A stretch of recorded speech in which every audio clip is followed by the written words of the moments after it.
¿Qué tal? ¿Cómo están? Muy buenas noches. Gracias por acompañarnos en esta nueva edición de Tribuna. Ya estamos casi llegando a diciembre, Gloria. ¿Cómo estás? ¿Qué tal, César? Un saludo también para la audiencia. Y sí, tenemos día festivo, tenemos una festividad de cada cupé que después de 2 años de la pandemia se presume, y según todos los estudios que están diciendo, y sobre todo los de seguridad de la Policía Nacional, de que vamos a tener la mayor cantidad de paraguayos yéndose a cada cupé.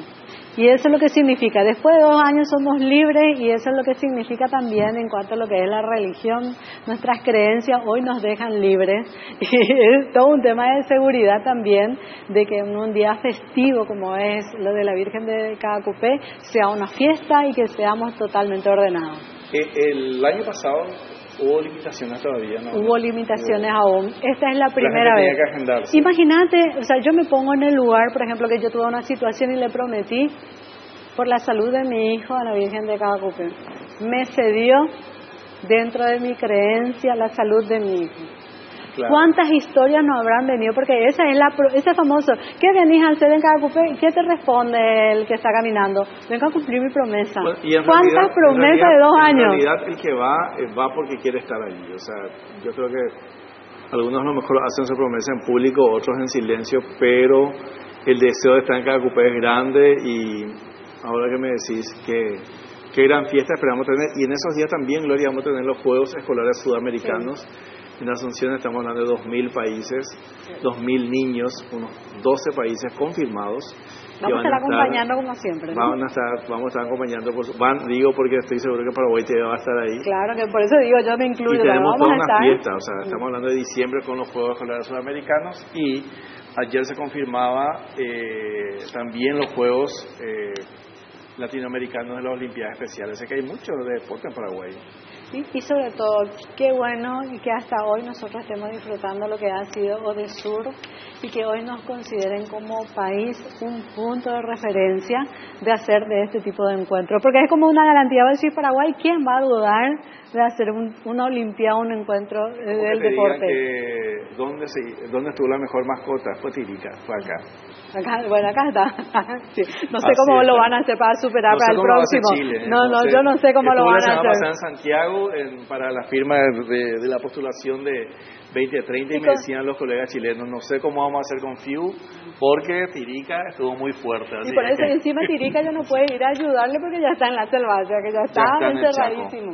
Bueno, hablamos de Chile porque también justamente nos acompaña hoy Sergio Somerville. Él es especialista del Banco Mundial en Estrategia Digital de Negocios y Transformación Digital en Educación y Salud. Qué largo sí. Es la especialidad, y que mucho compromiso para hablar, Sergio. Gracias por estar aquí. Muchas gracias por invitarme. Y también nos acompaña Sofía Shade. Ella es doctora en educación. Gracias, Sofía, por estar aquí. Gracias, un gusto.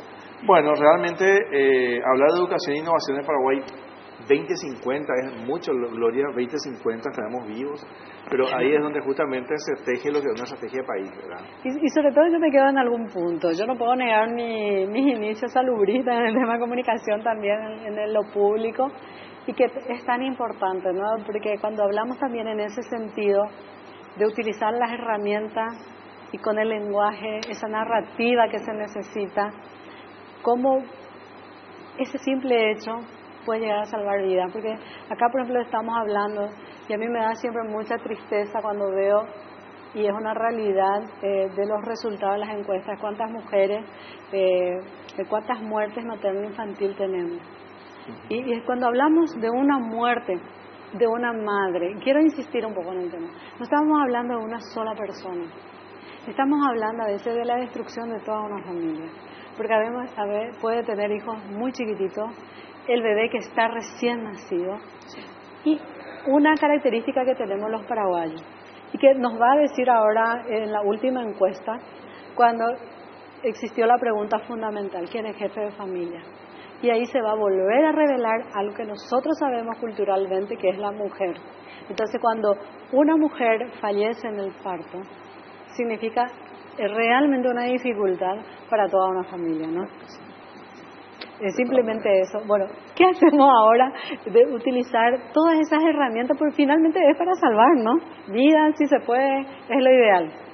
Sí, fíjate que haciendo eco a lo que tú estás mencionando, actualmente estoy trabajando en un proyecto en Filipinas que tiene que ver con la respuesta de emergencia al COVID-19 y estamos trabajando con las comunidades indígenas.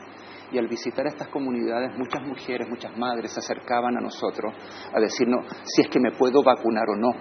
Yo estoy embarazada, ¿me puedo vacunar? ¿Va a tener un efecto secundario?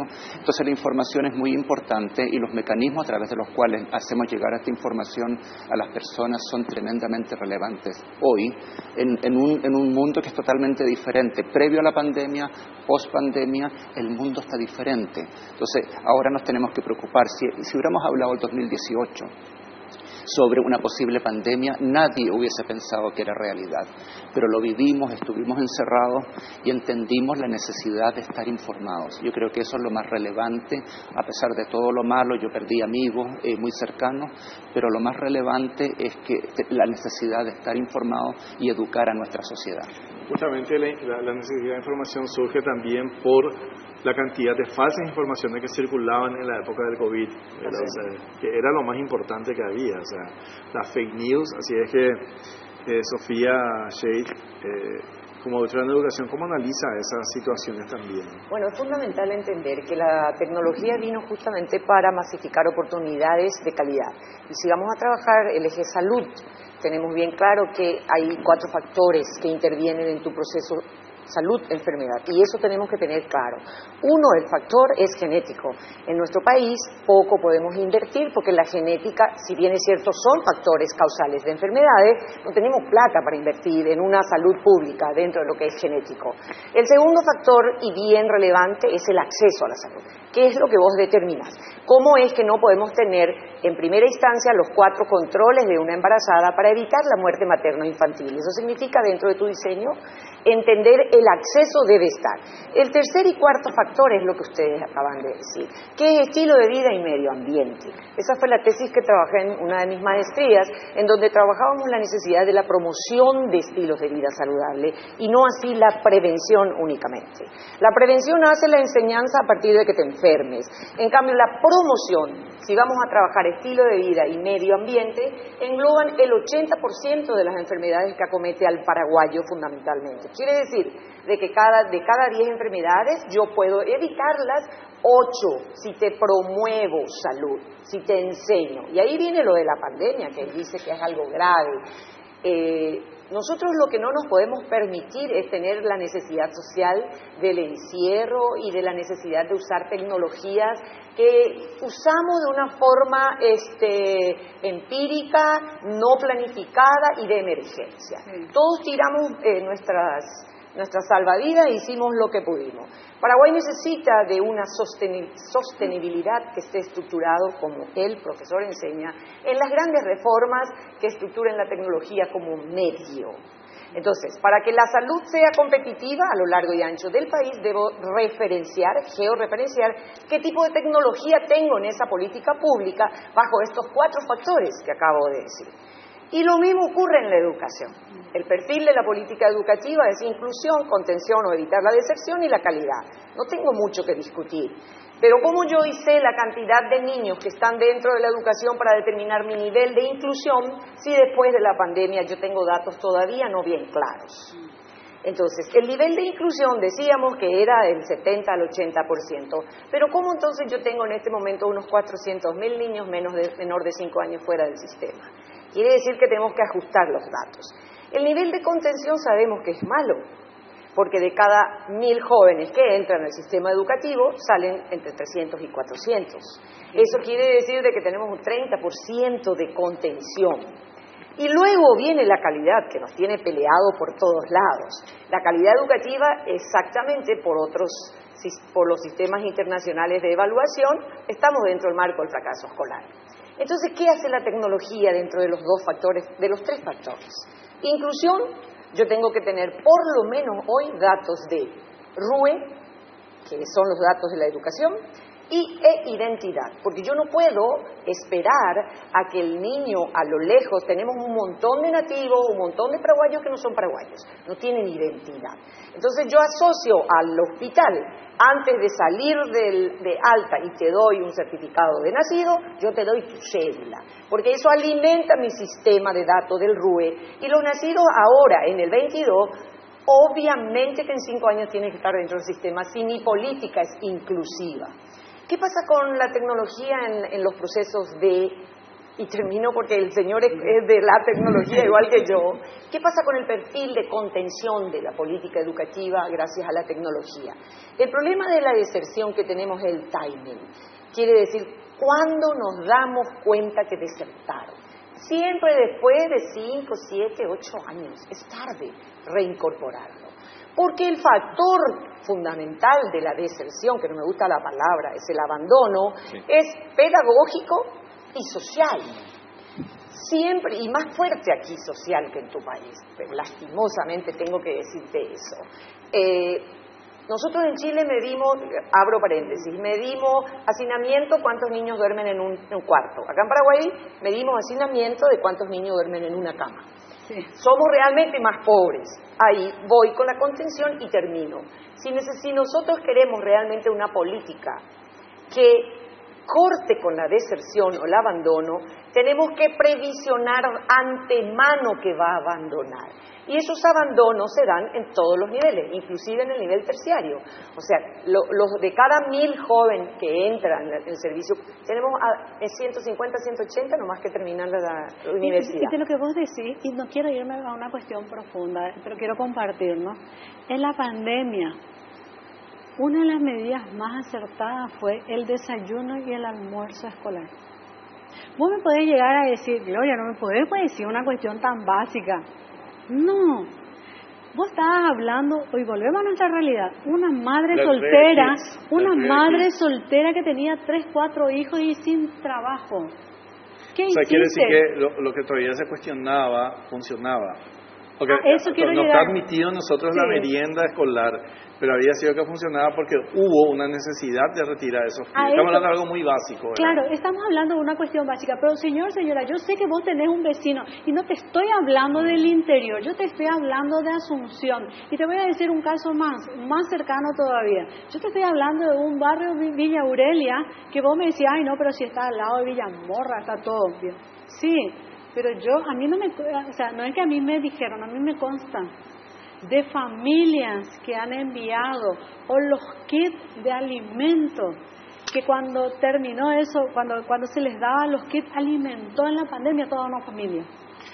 Y lo que implicaba eso, otra vez al final, si vos me preguntas, y si hay que darle el almuerzo y que se le dé el almuerzo, pero lo más importante es que ese chico se veía obligado por su familia para ir a estudiar. ¿Por qué? Y le solucionaba a la mamá el tema de la comida diaria. Gloria, Sofía nos hablaba de una necesidad, probablemente una no necesidad del encierro, ¿verdad? Pero Sergio, mi pregunta también es, por más que te escuchamos poco, sí, hay tanta discusión sobre el encierro y sobre este encierro que tuvimos en Paraguay sin manejar la tecnología. Yo soy docente de la Universidad Católica y tuvimos docentes que pidieron tiempo para no enseñar, porque sencillamente no estamos preparados para la tecnología. O sea, estamos hablando de docentes preparados de una universidad donde probablemente la computadora era nuestra herramienta, pero dije, no puedo. Creo que el 97% sí. Al día siguiente nos pusimos las pilas y enseñamos. Nosotros los docentes, ¿qué pasaba con nuestros chicos que nunca en su vida administraron tecnología? Mi hija hoy me dijo, cuando recibimos evaluación 2 años después, fracasó en una de las materias, y su defensa era, ¿qué querés que haga? Tuvimos 2 años de encierro, volvimos, eran otras cosas, y vinieron a exigirnos cosas que no nos enseñaron antes. O sea, esta tecnología está un poco distante en nuestros países, hablemos de Paraguay, no hablemos de Filipinas ni de otros países, sí. Hablemos de Paraguay, Sergio. Paraguay. Bueno, muchos autores hoy en día están hablando de que lo que pasó en pandemia en relación a la educación es un mega experimento. Sí. Porque hubo que improvisar, todos tuvimos que improvisar. Improvisamos en la casa, improvisamos en la escuela, improvisamos en el trabajo. Entonces, y Paraguay no Sin tener herramientas. Sin tener las herramientas. Entonces, habían algunos centros educativos, llamemos de primaria, secundaria, educación superior, que habían estado desarrollando algunas estrategias tecnológicas para apoyar su clase y obviamente a ellos los pilló un poquito mejor parados que al resto. Para algunos fue dramático el tema. Entonces ahí comenzaron a mezclar un poquito de la educación virtual con la presencial, pero llegó un momento en que el cierre fue total. Entonces yo creo que lo importante, porque Paraguay logró sobrevivir el tema, y yo encuentro que lo sobrevivió bastante bien. Ustedes tuvieron ya un porcentaje mucho menor de casos que en Chile, mucho antes que Chile. Sí. Y Chile tuvo vacunas antes, tenía los procedimientos. En Chile nosotros tenemos algo que respetamos las instituciones.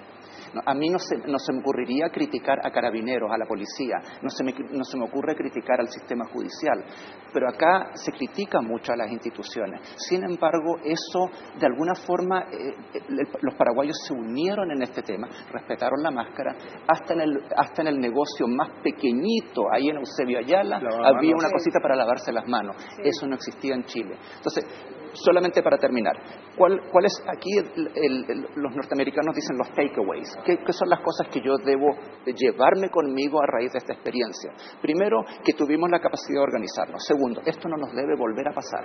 Entonces tenemos que desarrollar los procedimientos, y yo como profesor de matemática de formación, yo soy un fiel creyente en los niños y en los jóvenes.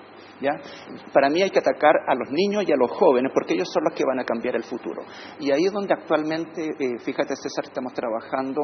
Yo hoy día vengo de una reunión con el rector de la Universidad Americana, la semana pasada estuvo con la rectora de la Nacional, y hay una preocupación generalizada de cómo atender el sistema académico, porque los chicos que ingresan hoy en día a la universidad, el currículum universitario no está preparado para esto. Entonces hay que prepararlo. Ya no hay excusa, porque el día de mañana esos chicos se van a graduar, van a entrar al sector público o privado que exige ciertas competencias tecnológicas que los chicos deben tener. Entonces hay una preocupación. Yo me siento muy cómodo como chileno residente aquí en Paraguay, donde pienso quedarme hasta el final. Siento que hay una conciencia oculta. Yo creo en la sociedad paraguaya. Cuando llegué, con esto les prometo que termino, cuando llegué aquí a Paraguay, muchos me dijeron, no, que estamos en Paraguay, aquí no se puede, aquí habían un montón de excusas. Yo creo que estamos en un momento en que se acabaron las excusas. ¿Ya? Paraguay tiene una oportunidad enorme de avanzar en temas que son vitales, en temas de educación, en temas de salud, pero hay que asumir la responsabilidad de ello. Alguien dijo que el peor enemigo en Paraguay es otro paraguayo, ¿verdad? Sí. También, de cierta forma. Pero quiero contestarle a tu hija. Nosotros tenemos que saber de que hoy en día hay que mirar lo que está ocurriendo en la educación, en el mundo. El mundo se está rediseñando. Sí. Y tenemos que estar mirando como en la nuca, como dicen los mexicanos cuando entramos a barrios peligrosos, mirándonos el que nos respira en la nuca. Y la educación que se hizo en Paraguay, si bien es cierto fue reactiva, tuvo una lucha importante, fue la que se nos vino, no la que se viene. Hay una educación que se veía venir, y eso yo lo estoy pregonando desde el 2015. Trabajé temas con el ministro Peta pero como estoy siempre trabajando fuera del país y viniendo a vivir a mi país, pero siempre trato de bajar las experiencias buenas y malas de otros. Y digo esto por lo siguiente, esa educación que inventamos, porque eso fue el mayor invento, como lo dice aquí mi colega, de virtualizar la presencialidad. Esa fue la conducta reactiva, pero esa no es la educación que se viene. La educación que se viene, si bien es cierto, utiliza como medio varios instrumentos tecnológicos, pero la política en sí no es instrumental, es sustantiva. ¿Qué quiere decir eso en términos comunes? Yo instalo tecnología para resolver la problemática, instalo tecnología para reducir las brechas que él del nivel terciario está exigiendo. Sofía, llegan los alumnos a nivel terciario y no saben habilidades básicas totalmente. Entonces, ¿cómo hacemos para no podemos retroceder, tenemos que avanzar con la política y las estrategias adecuadas. ¿Qué significa reducir brechas escolares? Trabajar los temas a nivel territorial, eso significa distrito por distrito, de cuáles son las brechas, cómo se encuentra el rendimiento de los niños que vos acabas de decir, de tu hija, cómo está su rendimiento en matemáticas y en comunicación, porque son las habilidades básicas del desarrollo cognitivo. Nosotros no vamos a cambiar lo que tiene las ciencias de la educación. Y como lo dice bien Ausubel, yo puedo enseñarte algo si vos tenés conocimiento previo, pero si vos no recibiste nada, ¿por qué tu hija te dice, pues si no enseñaron y nos evalúan? Sí. Porque ¿qué hizo el MEC con muchísimo esfuerzo? Se preocupó de alzar contenido en una plataforma que costó muchísimo trabajo levantar, pero no era por ahí el camino. Pero como era reactivo, está bien. Y reaccionó poniéndola a docentes que no sabían, no tenían la capacidad para hacer de esa forma la docencia. Pero los docentes se pusieron las pilas, hicieron grandes hicieron hazañas. ¿Por qué digo hazaña? Porque navegaron sin salvavidas. Los que tuvieron internet, justamente, Sofía, porque te acordarás de aquellas docentes que empezaron a repartir fotocopias con tal de llegar con algo también. Me encanta, hubo de todo. me encanta. A eso voy. Yo creo que Paraguay... Ahí está el paraguayo proactivo. No, Paraguay tiene talento, faltan las directrices efectivas y el diseño de una política pública efectiva, en donde se determinen bien los roles. ¿Qué ocurre con lo que vos dijiste de la... Yo quiero hablar de almuerzo escolar. Sí. Merienda es poco, no es suficiente. ¿Por qué se instauró la herramienta almuerzo escolar en los países? Porque se vio que los chicos terminaban el colegio cuando había comida. Es muy doloroso decir pero esto. Es una realidad. Pero entonces, si yo tengo que proveer la parte nutritiva, ¿será que es el MEC el que tiene que ejecutar esa política? No. El problema es que el MEC tiene que ejecutar políticas públicas en sentido de nutrición, pedagogía, construcción de aulas, está sobresaturado de demanda y encima la maestra tiene que resolver el problema de hambre en su grado. Sí. A lo que voy es, Paraguay tiene talento, como bien acá nos dice el extranjero, pero ¿por qué yo soy fanática de la tecnoeducación? Yo no hablo de tecnología per se en aula, sí. Y tampoco hablo de uno por uno, no. Nosotros, por ejemplo, en 200 alumnos, podemos instalar 20 tablets. Porque armar laboratorios para asegurar los aprendizajes de matemática y comunicación, independiente de qué grado sos. Porque la educación digital ofrece la personalización de adquirir la habilidad que te falta. Cosa que rompe con ese esquema de primer grado, segundo grado, tercer grado, que es nuestro formato de oferta formativa. Vamos a ir haciendo reformas con los resultados que vamos adquiriendo. Por eso digo, armemos laboratorios a nivel territorial que me aseguren matemática y comunicación. ¿Y de qué grado? No importa, el sistema le va a hacer una evaluación y en un grado vas a encontrar diferentes niveles. Pero quiero meter también un tema. Y es lo que yo siento, ¿no? O sea, porque cada uno tenemos nuestra realidad. Paraguay no podemos meter en la general de muchas cosas, porque tenemos dos culturas, tenemos la indígena, nosotros, o sea, hablamos guaraní y español. No empecemos a cuestión de, ay, sí, no le protegemos a los indígenas, esa es otra cosa. Pero cuando hablamos de fútbol decimos la garra guaraní y eso, de lo que fuese, nosotros nos enorgullecemos de eso. Y cuando te hablan de la agenda mundial, que la globalización, y yo lo veo a Paraguay muy difícil cuando te arrebatan tu cultura, igual que hoy digo también, el tema del mundial. ¿Cómo yo me voy a ir contra una cultura milenaria que se tapan todos, no se tapan, qué sé yo, que las mujeres? ¿Quién soy yo para cuestionar una cultura milenaria? O sea, ¿quién yo soy? ¿Qué soy yo? Porque soy occidental, digo que es lo mejor. O sea, ese tema de tolerancia y respetar las culturas es lo que nos hace diferentes finalmente. Yo no puedo pensar igual que vos, porque vos tenés una forma que te educaron. Y yo entiendo perfectamente cuando los padres dicen, y yo también digo, a mí no me quiten cómo yo quiero transmitir mi cultura y mi tradición a mi hijo. O sea, no me pueden arrebatar eso. Entonces, ¿cómo hacemos un poco todo eso cuando hay toda una agenda? Y yo creo que por eso va fracasando también en algunos lugares esas agendas agendas internacionales cuando no se respeta esa identidad que tenemos o como país y a veces no país o por ahí, por ejemplo, si yo me voy y ni siquiera claro, y ni siquiera César, ya quiero hablar de país. Como yo, si yo soy de Villarrica, vos vas a querer como asunceno cambiarme. Pero yo me puedo sentar con uno de Villarrica y yo no tengo ningún problema ni de su tono, ni cómo habla, indistintamente, y somos del mismo país, ¿no? O sea, ¿cómo se hace todo eso? Porque finalmente no, es tan difícil esa globalización sin respetar esas culturas milenarias que tenemos. Es que es complejo. Entender el problema y admitir que uno tiene un problema es el primer paso para resolverlo. El problema es que la educación está globalizada. Entonces, nosotros aun cuando realizamos adaptaciones al currículum, al modelo académico que tenemos en los países, igual tenemos que entender que Paraguay es un engranaje de un mundo globalizado.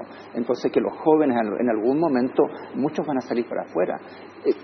Cuando se miran menos a Paraguay, trabajando en el Banco Mundial tengo colegas paraguayos de altísimo nivel, trabajando para USAID, para la cooperación norteamericana, paraguayos de altísimo. Yo me encuentro con paraguayos en todo el mundo. Entonces, a mí el tema de la excusa me parece que ya no es válido, pero entender la educación en manos del especialista. Lo que pasa es que todos somos especialistas cuando se trata de educación. Todo el mundo opina cuando se trata de educación, pero la educación es tremendamente compleja. Entonces, entender que estamos en un mundo globalizado primero, entender que cada país tiene su propia cultura y hay que adaptar. Pero la UNESCO ha escrito mucho sobre esto. La UNESCO tiene desarrollado planes que los países ignoran. Es como la Comisión Económica para América Latina, la CEPAL, que dan recetas económicas para ayudar a los países y los países ignoran estas cosas. Entonces también se trata un poquito de mirar las experiencias. Chile salió de una reforma educativa tremendamente poco exitosa. Y se invirtió un montón de dinero. Estaba adaptada a la cultura de los chilenos, estaba con todos los mecanismos, hubo una inversión enorme en infraestructura, almuerzo escolar, como dice Sofía. Pero el fracaso fue enorme, aumentaron las brechas sociales, la distancia entre los colegios más pobres y los colegios más ricos de Santiago y de Chile, la distancia aumentó. Entonces hay que tener mucho cuidado. Yo quisiera, no quisiera sonar apocalíptico, yo quisiera dejarle un mensaje a los jóvenes. Yo estudié en una escuela periférica en Santiago y llegué a estudiar al MIT después de muchos años. Es decir, cuando uno se propone, todo es posible. Yo tengo en parte de mis charlas yo hablo del arte de creer en lo imposible. Tenemos que comenzar a creer. Tuve un caso de un chico de Catuete, de allá de Canindeyú al norte, que hoy en día es un flamante ingeniero informático. Él venía de cosechar cosas de la tierra, él estaba trabajando en la tierra. O otra chica de una localidad al interior de Capiatá, que hoy en día está trabajando como abogado en la fiscalía. Entonces, las posibilidades son infinitas y yo creo que no hay que mentalizarse que vivimos en un país que es tercermundista, como el mío Chile, pero que están todas las posibilidades dadas en el frente de la mesa. Lo importante también es entender que la tecnología está avanzando a pasos agigantados. Entonces, es importante, no importa lo que tú estudias, medicina, arquitectura, derecho, no importa, ingeniería, tú tienes que de alguna forma capacitarte en lo que son las tecnologías que se están viniendo, porque las tecnologías lo van a abarcar todo. Pero sin faltar el respeto a la identidad o a la nacionalidad de la gente. O sea, yo creo que ese es el punto. Si yo me siento amigable, que respeta todo lo mío, yo absorbo como esponja, ¿no? Lo que pasa es, es muy importante lo que acaba de decir el doctor. Nosotros creemos de que la formación de habilidades o competencias va a ser dentro de un mundo globalizado, va a hacer que perdamos nuestra paraguayidad. No, para nada. Al contrario, nuestra paraguayidad es la que nos identifica culturalmente. Pero ¿cuál es la necesidad de la habilidad global hoy día? Que los mercados son globales. Que el Paraguay tiene una economía, si no aumenta su capacidad de internacionalizar su economía, no va a tener crecimientos de estos crecimientos boom que decimos. Nuestra economía tiene un modelo de crecimiento que no satisface de hecho hoy día al bienestar social de todos los paraguayos. ¿Por qué? Porque la entrada que tenemos a través del fisco, de nuestra política fiscal, En este momento no es suficiente para inclusive pagar los servicios, bienes y servicios que tenemos. Entonces estamos comenzando a tener agujeros fiscales. ¿Y por qué digo eso? Porque en este modelo de crecimiento que está estructurado en la agroganadería y eléctrico, porque son los tres sectores que entran, que son primarios, no son suficientes para generar un crecimiento económico boom. ¿Y por qué hoy día, bien claro lo dice el doctor, necesitamos de que en la política económica que la política económica esté estructurado en el conocimiento y en la tecnología, porque son los caminos disruptivos? ¿Y cómo hacemos que los paraguayos puedan trabajar afuera? Teniendo las habilidades. Por eso que las universidades en el mundo están mirando mucho hoy día la empleabilidad, no el empleo. En la economía se debe mirar la empleabilidad. Nosotros trabajábamos antes niveles de habilidades para la productividad. Hoy hablamos de empleabilidad, porque hay una necesidad imperiosa que resolvamos dos problemas graves que tiene Paraguay: niveles de educación e informalidad. Tiene que ver con el empleo, tiene que ver con el bienestar social, que yo te brinde como Estado bienes estratégicos como salud y educación competitiva. ¿Cuál es el diseño país entonces que vamos a tener? Estamos hablando de un diseño país. Sí. Un país globalizado, perfecto. Un país que internacionalice su economía, pero estructurado nuevamente a costa de la soja y de la carne. No, a costa del capital humano. Nosotros necesitamos una revolución en la generación de capital humano. ¿Por qué? Porque para que una estrategia país genere crecimiento económico, yo tengo 4 factores nada más. Uno es la inversión física, que es rutas, carretera, aeropuerto, fábricas, mecatrónica, robótica. Inversión física que me permite como país ahorrar. Estamos fuera de eso. Si bien es cierto, este es un gobierno que hizo muchas rutas, pero tenemos grandes deudas estructurales. Tenemos el 14 al 15% de saneamiento básico. Asunción no tiene desagüe pluvial, que es la capital. Entonces, la infraestructura, deuda, señores. El segundo factor para el crecimiento económico sostenible es capital humano, que estructura su competencia en salud y educación de calidad. El tercer factor, ideas, innovaciones. Para que vos seas innovador, catalaputamente, venimos a diseñar el 2050. Para que yo sea innovador y creativo, tengo que tener primero el espíritu crítico. Aprender a evaluar lo que hago, llevar y trabajar las investigaciones haciendo autocrítica y ir construyendo conocimiento desde mi ser. Entonces, la creatividad es un resultado del pensamiento crítico. Y obviamente las innovaciones deben estar protegidas. Tenemos un país donde la justicia funciona. Entonces, ese es el tercer factor. Y el cuarto factor, el peor que tenemos, es el material de deleterio más importante en el crecimiento de los países: la corrupción. Es el freno al crecimiento económico. Porque vos sos mi amigo, entonces cuando yo licito un software que va a generar la reducción del fracaso escolar, yo te doy a vos, porque vos sos mi amigo. Ese tipo de cosas tiene largo tiempo pero ahí, en Paraguay. Pero ahí hay algo, y yo sé que ya nos dijeron todo para cerrar, pero yo me parece que es hablar en una segunda instancia. Cuando hablamos de corrupción, nosotros siempre hablamos como solamente el Poder Ejecutivo. Y nos olvidamos de una cuestión fundamental: el Ministerio Público y lo que es el Poder Judicial.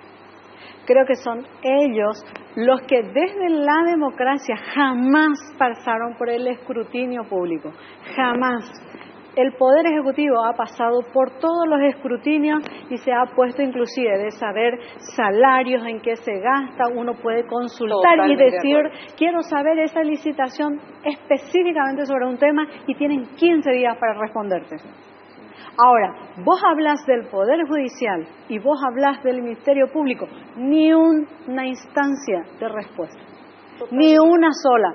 Entonces yo ahí quiero hacer como una diferenciación, dejar de lado lo que es el Poder Ejecutivo y mirar y tener ojos muy críticos sobre esas dos instancias, el Poder Judicial y el Ministerio Público, que son los que realmente tienen que ejecutar eso que vamos a decir, el tema de corrupción. Porque para que yo me tocó en una cuestión decir que estoy haciendo de 6 casos de corrupción.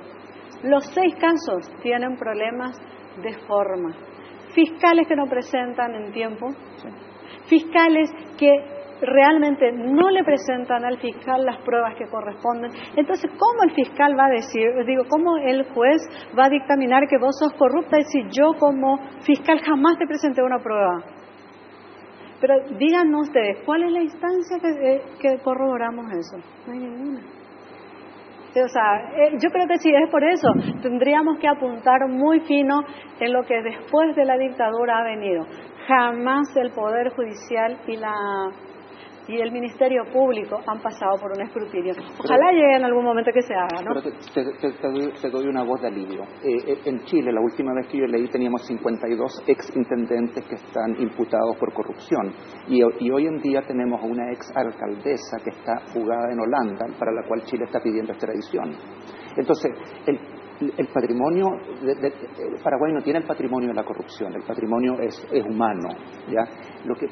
La diferencia que pasa en Chile es que el sistema judicial funciona. Nosotros hemos tenido ministros en la cárcel, intendentes en la cárcel, ¿ya? Entonces por ahí va la solución, que la justicia funcione. Oye, y quiero decir nomás una cuestión también, que voy a hacer como un sincericidio. A mí cuando un fiscal viene y me llora mucho de cuestiones, y por ejemplo te dice, César Palacio se tiene que ir, su máxima condena es 5 años por haber cometido tal cosa, pero jamás ese fiscal te dice una prueba que haya presentado contra César Palacio. ¿Y qué pasa? Y después viene ella, la jueza, y dice, no, le tengo que liberar o sea, dentro de su cuestión, lo hago más simple, César Palacio no tengo ninguna prueba, pero jamás a mí me hicieron un análisis de situación en el cual realmente yo nunca presenté una prueba demostrativa contra César Palacio, que es corrupto. Aquí la única condena que tenemos ahora mismo es el tiempo. Lamentablemente nos fuimos del tiempo y nos damos cuenta qué bueno, ¿no? Ojalá qué bueno es debatir este sí. tema y qué bueno sería volver a tenerlo, sí, porque apenas empezamos a debatir. En realidad ni debatimos. Así que muchísimas gracias, Sofía, Sergio, por estar con nosotros y esperamos tenerlos nuevamente en breve para seguir hablando de este tema tan fascinante. La corrupción podemos trabajarlo, ¿saben cómo también? Con la tecnología. Sí. Así mismo. La ciencia de datos. Sí. ¿Cuál es el impacto de la ciencia de datos en los modelos predictivos para evitar que se roben bienes y servicios? Y eso va de los dos lados, sí. Del que vende y del que compra. En el sector público y privado. Sí. Muchísimas gracias por estar con nosotros. Gracias. Vamos a una brevísima pausa en instantes. Estamos hablando también de Premio Latinoamericano a la Investigación e Innovación, justamente a propósito. Vamos a una pausa y ya volvemos.